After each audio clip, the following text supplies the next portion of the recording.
Hi, my name is Alex. Welcome to the Beliefs Bazaar. I've been watching a lot of atheism versus creationist content recently, and there's one argument that keeps popping up on the creationism side, which I think is kind of a funny thing to bring up, and that is the idea that something came from nothing. That's the thing that creationists typically get hung up on when anyone talks about the Big Bang or the origin of the universe from a scientific perspective. They always just go, well, what? Something came from nothing? Like, how could that be? Blah, blah, blah. But that's a funny thing to say, considering that then their argument is that God just created everything and it just happened because God willed it into existence. Is that not the same thing? I think the problem for creationists is that they don't like the idea of something coming from nothing without some kind of mechanism that, they attribute to God and we attribute to natural forces, some of which we haven't yet discovered. But the lack of knowing every detail about everything does not instantly mean God. In fact, I would say that that's a huge leap from just I don't know to oh yeah, it's God. And while God might be a useful explanation that kind of just explains everything because God did it, everywhere that we have a question mark in our ability to understand things, I realize that's an easy, useful. I mean, it's I don't know. I understand why people use it because it is very comforting to just think, well, anything that I can't understand must be this divine creator that is so, omnipotent, but also ambiguous in that we can't determine whether or not they exist. But we attribute all these things to it anyway because we don't have a good enough explanation for ourselves. I think that's just kind of lazy, intellectually lazy, and doesn't really get us anywhere. So if you're going to just say that God created anything and that something came from nothing in that way, that shouldn't really be a criticism that you use to discredit the idea of the Big Bang and evolution and stuff. I just think that's kind of a dishonest argument to make, and they should stop making it, or you creationists should stop making it and come up with a better argument, because so far all that you've got to defend creationism is the book said so, and that's not really that useful because all these other things, the things that you criticize, creationism, evolution, or not, sorry, not creationism, things you criticize like evolution, the Big Bang, all these other things, those are conclusions, or at least, things that we've come to as a result of observation and data that we actually have. And I know creationists like to think that we just all look at, Darwin's origins of life and that's like our Bible or something.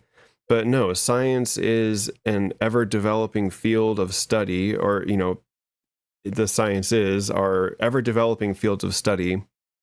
And not only do we learn the information that it provides, but also the methodology for which that information was attained. So using scientific knowledge, if you're educated in any given field, you'll also learn the tools that were used or the methods that were used to acquire that knowledge. So it's not just referring to some book that we all decided we're all going to like look to and adopt as our worldview. No, it's a series of steps that you can take yourself to come to the same conclusions. And if you're too lazy, or it makes you feel dumb that you have to start at the very beginning of knowledge and step into this world that is ever growing and just seems like this insurmountable mountain to climb of knowledge, well, welcome to humanity. That is what the rest of us deal with every day. And we don't just draw from some book of stories to explain how things work. We actually want to find that out for ourselves. And if at the end of the line, somewhere down the road, we find the thing or push the button that reveals the creator or whatever, that's something that we'll accept. But the fact of the matter is that there's just no evidence or no indicator outside of any biblical text. There's nothing else to indicate that any of that is even true. And, I don't really need to get into the argument now, but maybe for the sake of adding a few more minutes to this video, I haven't heard, and I've watched a lot of hours of creationist content recently, and I have not heard a single one of them explain that they why the book is true.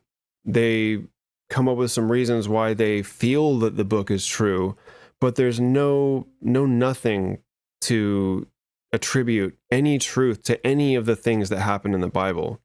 And also, I'll say real quick, to draw from the idea that there are places and people and other things that we can confirm that are real that took place in that book, that's fine. Like, we have fictional stories that do the same thing all the time. And I use this example in another video, but, think about Sherlock Holmes, all the places and, certainly many of maybe if they made references to the time, people would have been real. So there's a lot of real places, and all the objects and things that are in those stories are real and from the time that they were written, or the time that it was written about, rather. But the whole story is false. Sherlock Holmes was not a real person.